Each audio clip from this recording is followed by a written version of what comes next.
like I said, I'm on Omegle. I have no life. All right, man. So what are you up to? What's your story? Why are you on Omegle today?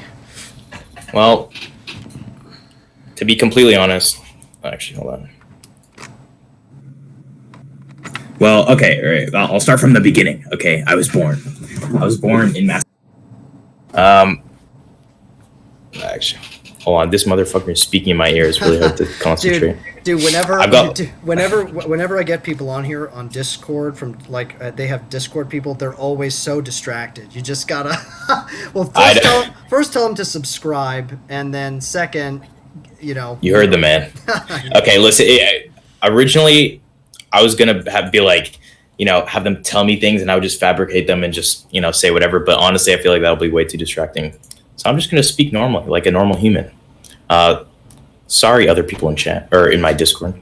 But anyway, yes, I was born in Massachusetts. I am currently in Massachusetts. I'm 18 years old. I'm a freshman in college. Yes. My social security number is ABCD. Yeah. Cool. Cool.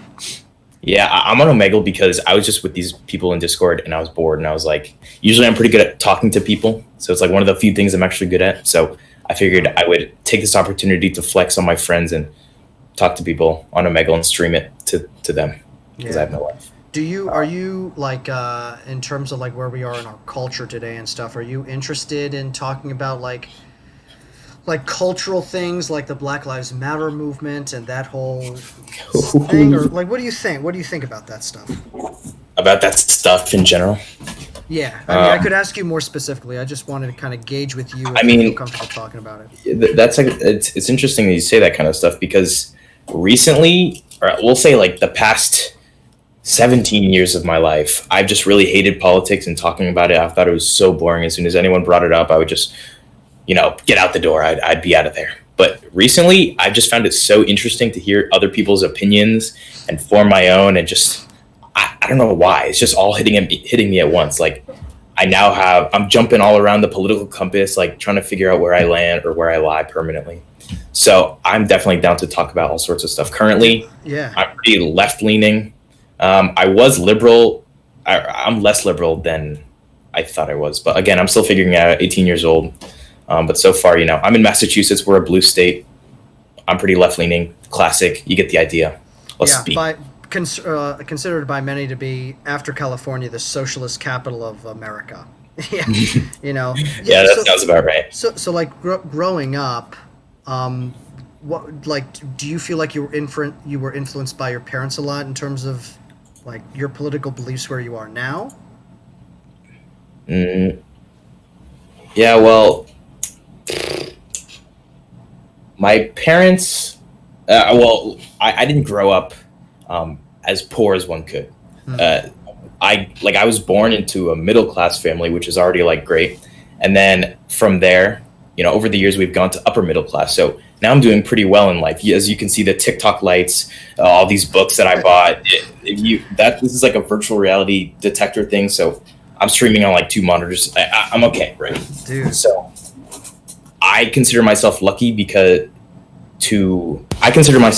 myself lucky that I now have the mindset of someone who's like more left, because I feel like a lot of rich and affluent people tend to be more, we'll say, greedy or stingy with them. Conservative. I see. Yeah. And left is usually take my money, and right is usually give me money. Generally, I don't want to make any generalizing statements, but you get the idea. Yeah. Get the idea. So, like, for you right now, where you are in life, like, what was it that kind of shook you into being more aware and interested in getting into politics and cultural studies, I guess we'll say? It's going to sound very strange, but I don't know how, are you into politics as well? Absolutely. Yeah. Okay. Yeah, totally. Yeah, you're good. Bear with me. Have you ever heard of J-Reg? No, I actually never. He's a YouTuber. Wait, J-Reg? J-R-E-G. No, yeah. Like literally. Just that on YouTube. He's got like a few 100,000 subscribers. He takes like just talking about politics and turns it on its head. He made it funny. So he plays. He's like one of those guys where he's got the green screen and he films himself and he's all the characters and he does skits. And I thought it was so funny because he would portray someone who's liberal, someone who's, socialist. He would portray a communist. He would portray a Nazi, and they're all like talking to each other.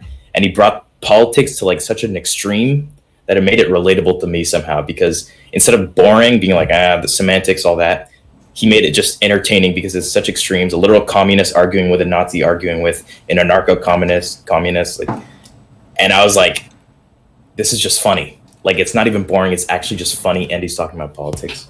There's this great book called "Demanding the Impossible." It's a book on anarchism. Actually, it's the history of anarchy. And yeah, I mean, you mentioned anarcho communism, right? I actually just read about that in this book. You should check it out if it's something you're interested in. But like, so this guy, what was a kind of idea that this guy said that really excited you, or made you like that, something that he said that you really believe in? What he said, that's an interesting question, because his whole channel is kind of the opposite of that. Like, it doesn't give you anything to believe in. He's never trying to make a point. He has like 100 videos up, and I don't know his political affiliation whatsoever, like at all. So in one video, he'd be like making fun of conservatism, and then the next he'd be, propping, like saying all the good things about conservatism and why it's way better than these gross liberals. And then the very next video would be like, wow, these liberals actually have something good to say. Like, it's so good. So it gave me a nice perspective on all sides, and it really opened my mind up to, like, the world isn't black and white. There's so much gray that we live in that you could see anyone can be right from any point of view, and you could think opposites and they could both be right at the same time. Like correct, not right as in right wing, but they could both be like valid ways of thinking. They could both be factually valid. Yeah. Yeah. And that just like got me going. I was like, there's so much like to explore and learn, and I want to know where I fit in all that. So where do you think you fit in? Well, so far I really like the I like being on the left. I think humans thrive when we're together. I think humans thrive when we work together and put all our resources. If we put our differences aside, maybe you pay that extra taxes, even though you don't get hurt often and you don't want healthcare. You pay the extra just so someone else, you can prop someone else up, and then we all make society better. So that's where I stand now, because I see a lot of people, like, let's say just Medicare. People are like, I don't want to pay other people's like medical bills because why would I? I don't care. But I think if you did, they're healthy, which leads to them contributing to society more, and people are not oppressed, and whatever. So that's where I lie personally for now. And you said that before you felt like you were more liberal or more left, and so, but that you aren't that way anymore, or you don't feel that way. Like, what was that shift? Just liberal. When I thought of liberalism, I just thought of it as like, I like being free. I guess that makes sense. I like when people don't tell me what to do, but that was before I really got into it and I really thought about it. So liberalism, it's not just the libtards on the left, it's also the right wingers, the people who libertarians, right? Or less taxes, less all of that. And that's what kind of got me away from liberalism, because I realized with less laws that gives companies more power, and I don't like companies very much, or I don't like monopolies, Dude, so that's kind of my thing. And that is, and actually that's, coincidentally, that's pretty much where I stand too. Like, you look at the Supreme Court justices, you look at, pretty much all branches of government at this point, they're all very much pro-corporation. Like, it's kind of unnerving, and I don't know. Like, what do you think about like the development of the Black Lives Matter movement, and has that had a major effect in your life lately? Well, I am black, but it hasn't had a direct effect on my life, as in, I don't feel, I'm lucky enough to not feel like if I don't go out there and protest, my life will be in danger, which I'm very happy, or I'm very lucky to be in that kind of situation. But I still support them, and I think it's a good movement. And I still live with my parents, and they don't want me to go out because of Corona, and they don't want me to protest because it's dangerous and whatever. And I respect that because it's their house. But if I were in a situation, I would definitely go out there and protest with them, because I think Black Lives Matter is just a good organization doing good, representing good ideas, and everyone who says it's like a terrorist group just is, stupid, I think. Hmm. Yeah. And Oh, hold on, the Wi-Fi is going out. Oh, this dumb Wi-Fi. are you lagging out, or am I Oh, lagging? yeah, no, I think that's me, man. Yeah, I'm in a hotel room right now, and the internet is pretty bad. Um, but oh, okay, I guess I'm interested in I mean, you living, as a young black man in America. I've talked to a few black men on here, and I'm wondering for you, like, as someone who comes from an upper middle class background, and someone who feels like that the Black Lives Matter movement isn't directly influencing you. Do you still feel like nervous around police officers these days? Do you think that's a class thing, or is it a ra- or is, do you think it's a class thing, or is it a race thing, or is it both? I personally think it can be both. I think it's more of a race thing than a class thing. Um, Rich black men are still afraid of it. I got to talk. Literally every black human in this country gets the talk. Oh, I've never been pulled over because I don't drive, or I don't drive often. I haven't interacted with many police. The ones that I have, been friendly enough. But I think police officers, hot take, are generally friendly people. But the all cops are bad, or bastards. I do agree with that statement, because they're talking about the system as a whole. By being a cop, you contribute to the racist system of oppression or whatever, blah blah blah. mm, But my personal experience with cops have been positive. I haven't experienced any racism from them. But that being said, if I were to be pulled over, I would be, afraid, at least a little bit. I would be on edge. yeah. I would say more than the average white person would be. I think that's a real reality. I think that's a reality in our country. I was talking to one of the first interviews I did, on this channel, was with a black guy from Sweden, and he said that in Sweden, he was like one of six black people.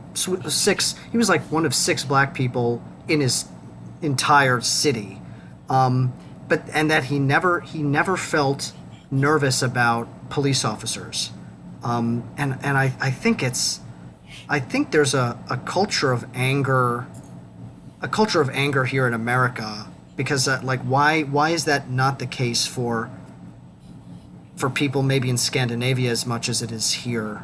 Maybe because there are more black people here in America. I don't know. Do you have any possible thoughts on that? On why America is like more dangerous, we'll say, than other countries. Um, well, listen, again with the hot takes. I'm 18. Cut me some slack. I'm still learning. I Yeah. think guns are the problem. Yeah, I honestly think that this country would be better if no citizen had any guns. But of course, I don't want to take people's guns away. This is their Second Amendment right. Everyone has it. But I think in an alternate reality where guns were just never a thing in this country, we would be better off.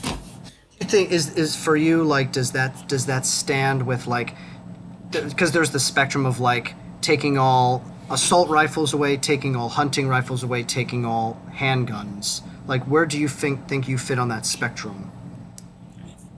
I don't have enough like actual knowledge about guns, Hmm. like actual guns, and like the real law, the stuff's written in stone. I don't have enough knowledge about that to know, but I think optimally I would probably, you know, I think I would pretty safely say get rid of the big boys. Um, Yeah. Again, the smaller like handguns, I guess they could be a necessity, but again, in my perfect society, they Yeah. just would not Absolutely. exist, or they wouldn't be there. Yeah. And Um, I think that's helpful to think of it in that way. like look as to where like the ideal society lies, and why would anyone need guns in the first place if you feel safe, right? Or Yeah. if there's And the big trust. argument against it is that, criminals will always have guns. Um, and I think that is true and false. Maybe the people, like maybe very few would go to the black market and buy giant assault rifles, and then, oh, we wouldn't have any. And that's a very valid concern. But also, I don't think the average, because most of crime is because you're poor, right? I got to feed my family. Let me go rob this 7-Eleven, get some food, get some money, whatever. I don't think they would be like, okay, step one, head to the black market, buy a nuke. All right, 7-Eleven, you're dead. Yeah. I think the argument that criminals will get guns is true, but also not as like real as people think. Just logically. Mm, mm. So I say that's my stance on guns. This got real deep real quick. This is Omegle. Dude, yeah. No, dude, yeah. I mean, this is me. Like, I get into deep conversations like this. Actually, I don't know how to have any other kind of conversations besides deep ones. So, I like that. I yeah, like man, that. it's a no bullshit thing. Let's see. Well, are there any other? I'm interested also too in just like your thoughts of Massachusetts, and like how do you think living in Massachusetts is different from anywhere else in the states, and what are the pros and cons you think? Well, I guess if we're on the political track, you're assuming politically. Yeah, I mean, I guess I'm interested in just your experience for this. If it veers into political, totally. If not, if there's something All right. else there, I'll probably start in the political and then see where we go from there. absolutely, that's great. So Massachusetts is a very blue state, and that is always nice. Have it being in a state that is mostly one color, it has its pros and cons. You feel a sense of community where most of your thoughts are echoed by others. Um, I can say something, and most people will agree with me. But again, that is a bad thing because I don't see a lot of local disagreement. But that's the good thing about the internet because I can talk to someone from Alabama like that. And I think that's where it comes from. So with these debates, I've been putting, like these presidential debates, I've been putting polls on my Instagram story to see our thoughts. Most of them, are towards Biden. Some of them are towards Trump. So that gives you an idea of the people living in my area. They're pretty blue. Hmm. So are my parents. I know lots of people or lots of kids my age disagree politically with their parents, and that can be really tough. So I'm fortunate enough, and I recognize that I'm lucky enough that that doesn't happen. I don't have to walk on eggshells when I'm talking about politics around my parents. I can even like literally during the debates, I go downstairs. My dad's watching on the TV. I'm like, "Yo, can you believe he just said that?" And he'd be like, "Yeah, crazy." And, Yeah, so that's always solidarity. Yeah. yeah, and that's just a nice thing to have. Like all humans just like agreeing with each other. Mm. Um, Mm. but I think that's all I have to say about Massachusetts politically. Like, there's not much to say, but No. living up here, the only thing that I can think that is unique about living up here in the north in New England is it's cold in winter. Um, you said you live in Florida, right? Yeah, yeah. So, It's very, very different down here. Yeah. so you don't have much experience with snow, I'm guessing. Well, I have only been living in Florida for 2.5 years. Before that, I spent 5 years in New York. Oh, Yeah, so yeah, you I know know. all. Yeah, dude. I lived in New York, New Jersey, Pennsylvania, and Ohio before living in Florida. So like right now is the time to live in Florida. Like this time of the year because it's starting to get cold up north, and it's like steadily 80 degrees in Florida, and like people are going to the beach. So it's like nice. Um, Listen, I mostly agree with that statement, but I'm a fan of fall. Fall, mm. like sweater weather, I think is just optimal. If I could, I would live in that weather all year. But it's winter that I absolutely despise. Now, I don't know if you agree with me. You lived in New York for 5 years, so you know what I'm talking about.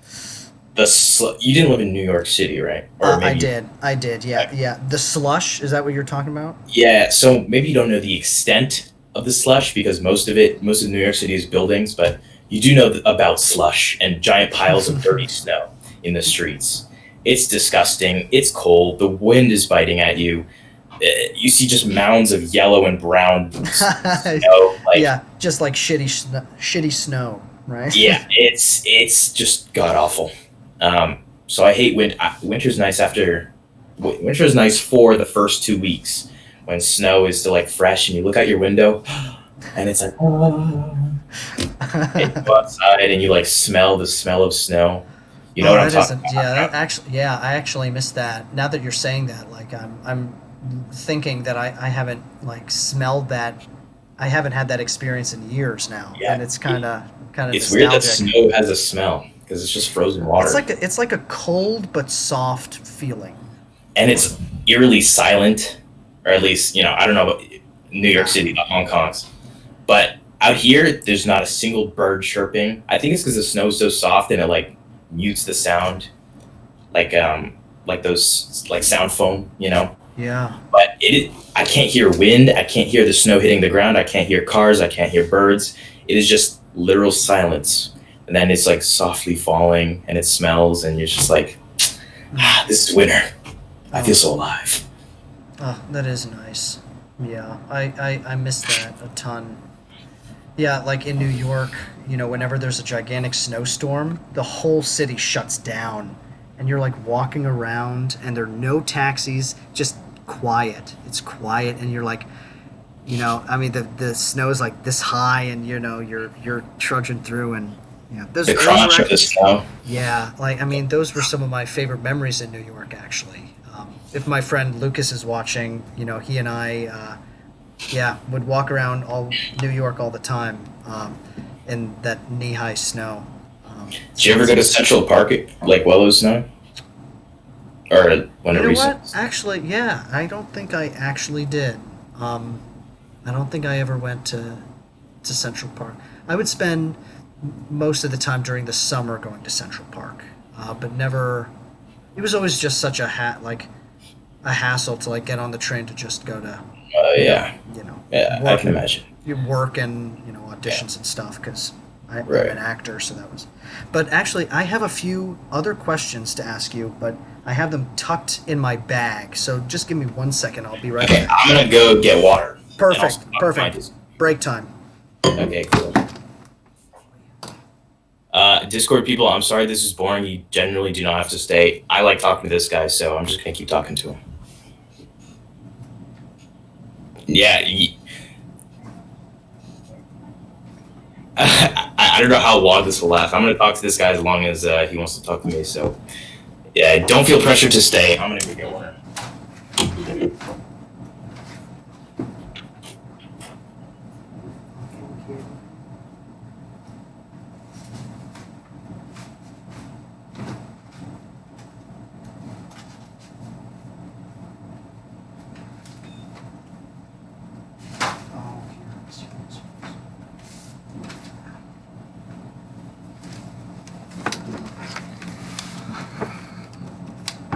Sarah, do you want to ask this? Do you want to ask this guy any questions? He's a. Oh, I have to do some emails. Sorry. But it sounds All interesting. good. Yeah, he's a cool dude. Is he hearing you right No. now? Maybe. Oh. Probably actually. Run. Get me out of here. Help! Help! That'd be actually really freaky. Yeah, It's don't a do joke, that. I'm Yeah. just kidding. Cool. Thanks, Sarah. Sorry.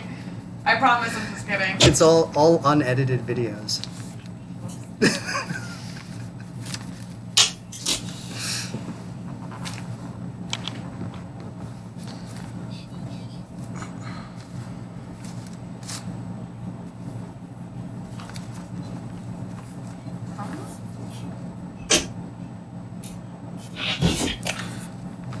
Yo, Beautiful. Okay, so we're gonna do three. So I wrote a bunch of pre-written questions here, and there are a lot of them, but I only ask you three of them. So pick three numbers between 1 and 45. Type them out, and then I'll give you the corresponding question. It's like a random question generator.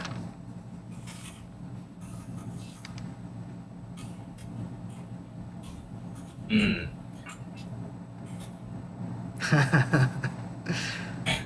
Cool. Cool. I Those feel are like not. what What were you gonna are say? these unique numbers? Because I feel like a lot of people would pick the same numbers. Yeah, actually, that's interesting that you say that because a lot of people do pick the same numbers, but those are not them. Most people pick 7, 23. 7 and 23 are definitely the most common ones. Because they seem very random, but they're not. Yeah, exactly. Yeah, dude, yeah. I think our minds think pretty similarly, actually. Okay, number 8. No. What was a moment when you felt most alive? Oh, these are like college essay questions. Yes, but just Oh, follow your first instinct. hmm. Maybe I don't feel alive very often, or maybe I'm that. That is a very deep question because whenever people ask me that, I have a hard time answering because I'm a very like I just like to live in the moment, so I don't often like store things in the memory bank. Be like, man, this was a good time. I just kind of like move on to the next one. That's a very positive quality, in my opinion. Yeah, like I see myself as a positive person. I like being like that. So I can't give you the time I felt most alive because I just cannot think of it. But I'll give you one of the times. Um, Very simple, nothing too extraordinary. I was sitting. It was probably sometime between 10th grade and 8th grade. So I was pretty young, and it was just me and my friends sitting in my friend's basement doing absolutely nothing. Some of us were on our phones. There were a few people in the back playing ping pong. I was just chilling. I was probably drinking Gatorade or something. We weren't really doing anything spectacular or particular, but it was just feeling like I remember taking a moment, taking a deep breath, looking around the room and being like, I can belong somewhere and feel comfortable enough to do nothing with these people. And that was just a really special moment. There were people rummaging through the fridge, again, playing ping pong, wrestling on the floor, like who knows? What did teenage boys do? But we were just kind of chilling. And I felt that was a really special moment. So that's my answer. That's my entry. Yeah, dude, I resonate with that one a lot too, right? Because like you go through high school, and at least I remember a party that I went to where, I was like friends with everyone, but it was like a bigger party, and I just felt so disconnected. I felt like everyone was like doing, like working very hard socially just to fit in, and I remember like going to the bathroom and just being like, this fucking sucks. This sucks. Like I hate this so much. But like to be able to find that group where you can just be yourself and do nothing. Yeah. That's Big great. parties are so lame. I've been to one actual like high school party in my life. It was disastrous. Well, it wasn't just bad happened, but it was just boring as fuck. Everyone was like drunk and they're just like slobbering all over each other like zombies. Like, get off me! Don't, what are you doing? Like, like beer pong isn't even a fun game. Like, it was just. I didn't drink anything. I'm actually very clean. Like, I haven't gotten high or drank underage. Like, I've been pretty on the straight and narrow so far, and I enjoy it. How do you think those things would or will affect you when you try them, or if you try them? So I'm very scared of being drunk, and that's because I think all hell will break loose. Because I'm already a very like think and then say type of person. I'm not very reserved, as you can tell. I've been talking for like 70% of this. So I think the barrier between my thoughts and my mouth will be even less. And by less, I mean just absolutely nothing. I don't want to say something bad. I don't want to like offend anyone or say something I shouldn't, or just because I also am very impulsive. So I have to manage my impulses. So I'm very scared of drunk me. I don't know what will happen. I know he will do whatever the fuck he wants, and that is just not something I want to deal with. Wow. Um, Yeah, yeah, yeah. It's crazy, right? Like when, I mean that does happen. It does happen. When you hit a threshold, it's like finding that balance between, like nothing is. I mean, there are drugs that you have, and it's bad. It's not good. But drugs like alcohol and marijuana, like I feel like if you find just the right kind of balance and are of the right mind, it can be used as a tool, and but that fear is real. you know, totally. Yeah. And I think being high would also be scary because I think I would just be scared of like getting caught. Hmm. And then when it's legalized though in Massachusetts, right? Yeah, even then, I don't know. I could be like 30 years old living by myself, and I'll just be like, Yeah, I feel you. I feel you. but at the same time, I don't really have like I don't feel the need to do any of that. I think if I was of age and in a good situation, I wouldn't really care to drink or do any of that. But I don't feel like the pull. Some people are like, yes, I must drink. Yes, I will do X, Y, and Z. But I just don't really feel it. I feel like, doesn't really excite me too much. That's great. And do you feel like your social group is also pretty supportive of that kind of mindset too? Yeah, I think I found because they all agree with me. They're losers too. That's great. That's great. Yeah, of course, there are some of us who drink and smoke, and we don't bully them for it. We don't care, but we just all know each other's boundaries and we respect it, and we don't pressure each other into doing anything, and it's just a nice, fun time. So I'm very fortunate and I'm very happy. Dude, I just gotta say, I feel very lucky to have you on here. This is Why yeah, that? dude. Yeah, you're very articulate. I think that I don't know, people coming on here listening to this could look at you as a great role model actually, because there are people on here that are younger than you, and I just want to put that out there and let you know that. Don't inflate my ego too much yet. Don't worry, that's the only nice thing I'll say about you. All right, yeah, save it for the end at least, so I don't go through here with a high head. Okay, all right. But So yeah. I got another question for you. You ready? Hit me. Is this question number 17? Question number 17. If you Nice. could invent anything, what would you invent? If I could invent anything. So, I know I'm not supposed to be asking these questions, but is this to benefit humanity, or is this for myself? Hmm. Or do I have to decide? You can I decide. feel like questions like these are so broad that I would have a hard time answering them. Yeah. What the Let's heck? say- Hold on. I just unplugged my headphones. Speak again. Okay. Can you hear me now? Well, I'm sure you can hear me, but you might hear an echo. Okay, it's fine. It's good now. Yeah. We're good. You can hear me now? Okay, cool. Yeah. Let's say I'm interested in both. I'm interested because I guess, is there something that you think could benefit you in both ways? I don't know, because I just shoot to two completely different things. I'll give you both. All right. To benefit myself, I would just give myself superpowers, because come on, my optimal superpower. I don't know if you've thought about this as much as I have. Surely you must think about it some, because you're a guy and superpowers are cool. Yes. I think Yes. if I were to choose a superpower, it would be to see in slow motion, but not be able to move faster than anyone else. So it's not really that overtly cool or overpowered, but I just want to see everything and then, yeah, I don't want to be Yeah. but the power to react as fast as I can is just sick. So I can dodge things at normal human speed and punch things, but I'm not inhuman. But I still have the ability to I can think super fast. Let's say someone's asking me a question on the spot, I have infinite time to think, and then in real life it'll be 1 second. So I can just enter slow motion mode, okay, yeah, blah, blah, blah, Yeah. It would be like that. It's like the Flash, but only Pretty cool, huh? psychologically. Yeah. Yeah. Interesting. Yes. Cool. And I feel like the Flash would be cool, but I just think it's too overt. Yeah, it's too much. Yeah, exactly. It is too much.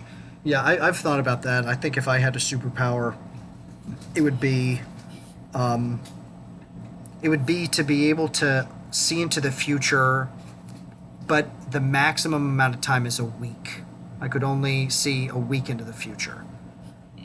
See, putting limits on things makes them more exciting. Right? Yeah. Because I think if I wouldn't want to be able to see my own death. I wouldn't want to be able to see the death of anyone that I care about. You know. And I think that it's pretty but compatible. enough to like. Yeah. I feel like it's compatible with my personality too, because. Did you lag out? Oh, can you hear me now? Yeah, I didn't hear the last 20 seconds of what you just said. Oh shoot. Okay.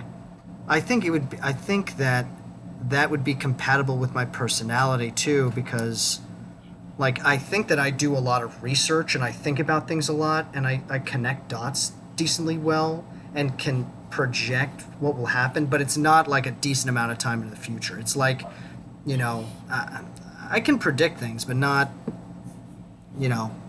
it's not superhuman. Like you were saying, it's a human. There's a human limit to it, I think. That's cool too. Yeah. Wait, what was the original question? Oh yeah. If you could invent something, yeah. So that would be my personal thing, and then to benefit all of humanity, I actually haven't thought of this at all. What would you do? What's your answer?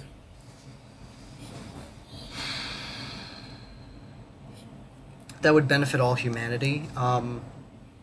I think if I were able to maximize the amount of empathy that people have in some way, that's where I would want to land it. I'd want to make people be more fearless and more willing to be vulnerable. I don't know how to do that. I think that this channel is like a very basic, That's one way to do it. Infinitely small way to do it. And it's, but I care about that.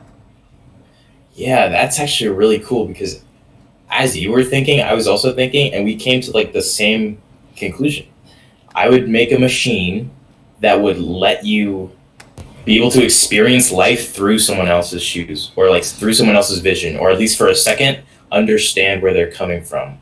And I think if all of humanity were to use this machine, we would be light years into the future, or light years is a measurement of distance, not time, but yeah. I understand.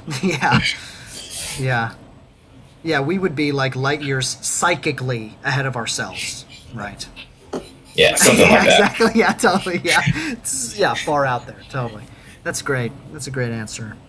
Okay, and the last question I have for you is can you share a story with us? These are some pretty decent questions. I do. And you have 45 of these? Yeah. You picked good ones, though. You picked good ones. Hey, what can I say? I can see a week into the future, so I knew which ones would be good. I don't know. I don't know what's. I have a few stories. Let's see. I'm usually a pretty good storyteller. Why don't you tell me a story first, so I can. Oh God. Don't tell me that you give me these questions without answering them self. Well, I only do if people ask me. So, and you're one of the few that do, which I appreciate. But I also hate it in the same way. Yeah, because I'm putting you through what you're putting me through. Yeah, dude. Well, I think that a part of me really hates being vulnerable, and I actually just like to sit and listen. But this helps me. It helps me, So, okay, a story. You know what's weird about that, actually? I feel the opposite way. I think sometimes I'm too open, so I really like just speaking, as I'm sure you can tell. I'm a very extroverted guy. I meet someone, like literal stranger, 5 minutes later, I'm telling them my social security number. I'm telling them my address. Yeah, you almost did. No. Like, I'm too open, and I actually have to actively, it's something I've been working on over the years. I have to, shut my mouth and then ask other people. So that me asking you to tell a story was also like me being like, all right, I've talked for too long. Let me let this guy speak. Well, because lots of the times I talk over people. like I'm doing right now. Um, and then they can't speak, and I walk away being like, that was a good conversation, but really I just talked to myself for 45 minutes. Well, I think asking the question, I think it shows self awareness. You know, which is I try. yeah. It's I mean I think that's where we all want to be. It's the antidote to ignorance. You know. Um, okay, share a story. Um, oh God, I don't know what to share. Uh, I I don't know. Like my first inclination is to share a story about me being very stupid. Um, oh, you okay? Okay. I think Wow, I've never really. Okay. So I would say that a story I would share is when I was in New York. Um, I was a professional clown for 4 years at this point. Um, and I really had to make a choice between continuing on clowning and making over $1,000 a week, or continue on with being an actor. And I went to my boss and I said, you know, I would be interested in. I'd be interested in kind of, you know, a lot of people were quitting because they felt like they were being taken advantage of, and I was like, well, you know, I would be interested in helping to retain the talent that we have and make people trust our institution more. And would you hire me on as kind of like an associate manager? Because I was pretty much like the head clown there. I was training people for 2 years or whatever. And he was like, there's really no need to have to hire it. You basically be an HR person, and there's no need for us to do any of that. And I think that at that moment I thought, you know, he cares more about the money than about building community. And I really don't want to work for a place like that, you know? I think I'm meant for bringing people together more than I am for making money. I think making money is easy. If you want to make money, you can make money pretty easily. But I want to do kind of something that I think that my soul is more fit for and that I want to do. And so I promptly quit after that, which was rough. That was a tough decision because it was where I was making all my money, you know, and I committed to being an artist after that. So I've never told that story. Well, thank you for being vulnerable and sharing that. That sounds props to you, honestly, for making that decision. I'm sure it must have been rough to decide. Yeah, it was tough to give up the money. Yeah. And now you're a loser who talks to people on Omegle, so where did that get you? Amazing. Okay. Well, allow me to contrast that story with something stupid. Cool. So, Yeah. I am a crybaby. Okay. I grew up. My dad is very overprotective of me. I was coddled, and then my years in elementary school, I was just a pussy. You know, there's no better word for it.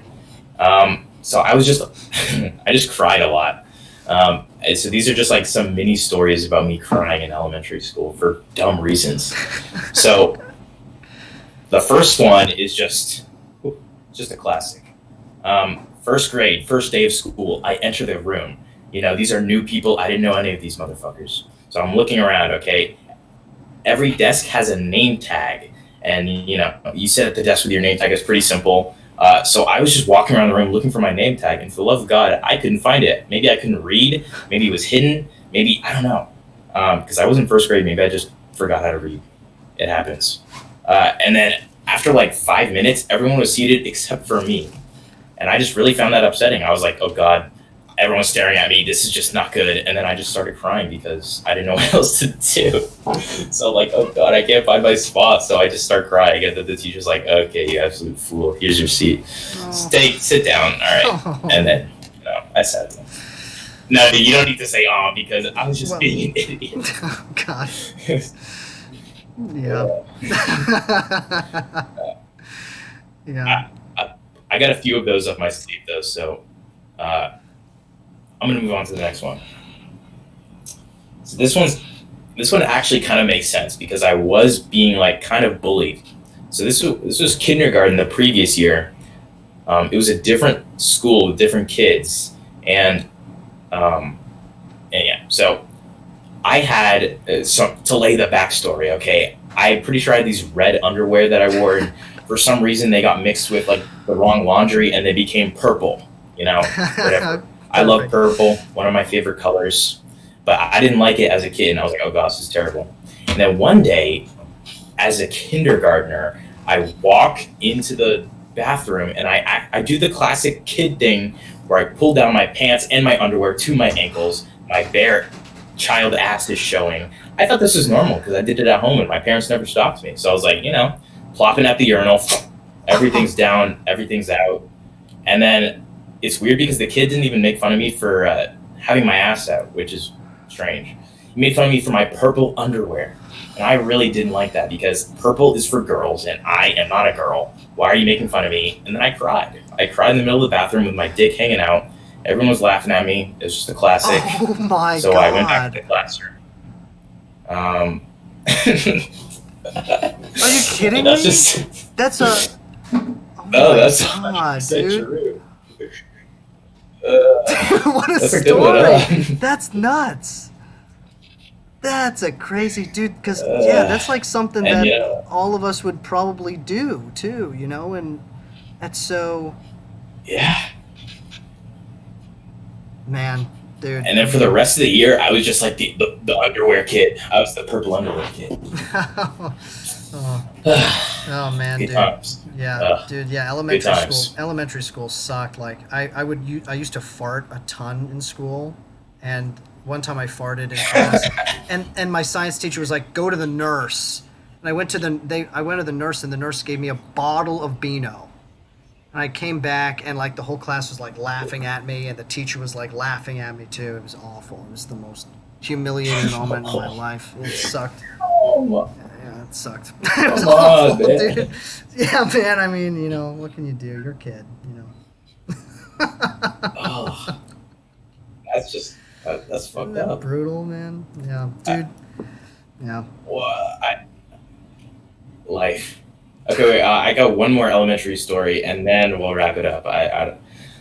Yeah. Well, I could go on for ages. I've got so yeah. many. I was gonna ask if yeah, like yeah, as many stories as you'd like, because you are a great storyteller. Thank you. These are my classic stories, by the way. Don't talk to me anymore because I will just recycle these. These are the only good ones I have. Okay. Third grade. Again, wait, no, this wasn't the first day of school. This was like the middle of the year because it was winter. And I go in with my big ass coat, like the big one, Yeah. the fluffy coat. Why are The you laughing burqa. already? Yeah, dude. No, I can see you like in that like big burqa like Yeah, thing like, going. Yeah. and this one's really simple. I just couldn't unzip it. So everyone else was getting in, unzipping their shit, putting it on the back of their Oh fuck. It's Wi-Fi.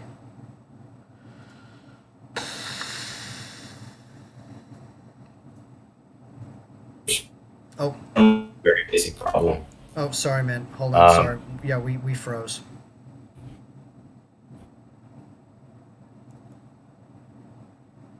We froze. Oh my god, this fucking Wi-Fi.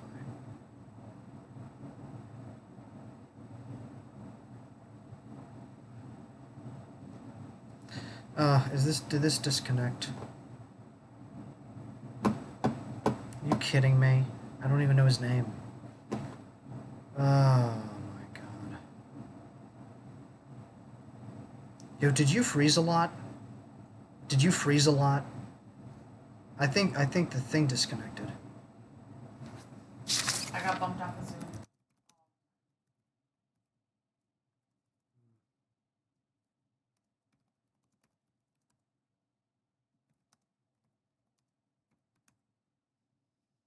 Ugh, to end like that, man.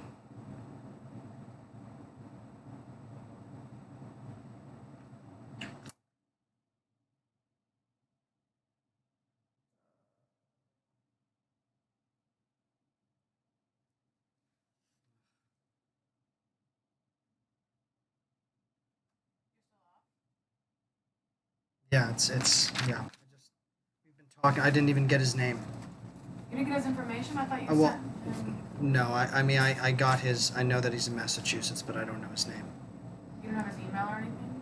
No. I mean, he has my email. He might email you. No, I can put that up. He was in the middle of a final story. Damn. I love this stuff. That's great. That's why you do it. Yeah, it's like I'm meant to do this. Yeah.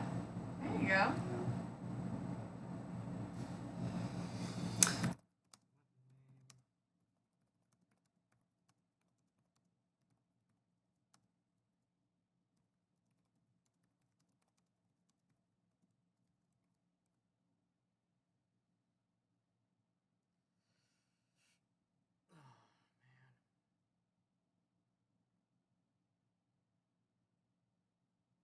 You can't find him again? Yeah, it's over now.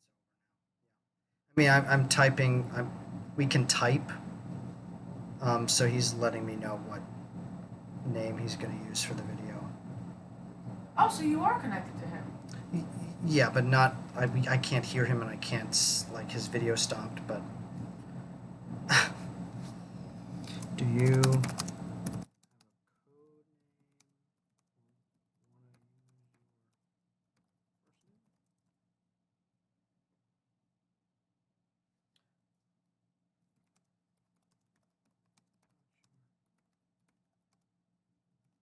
Excited. Never mind. I'm just excited for our Wi-Fi tomorrow. Yeah, me too. Right? Me fucking too.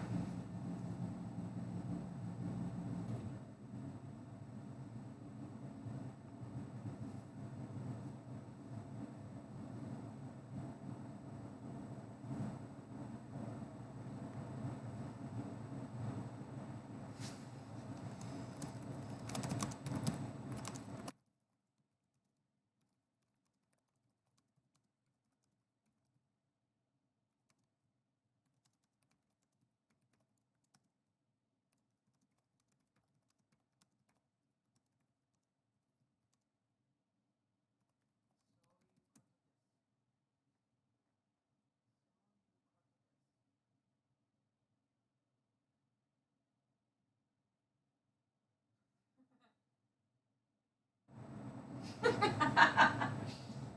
my god.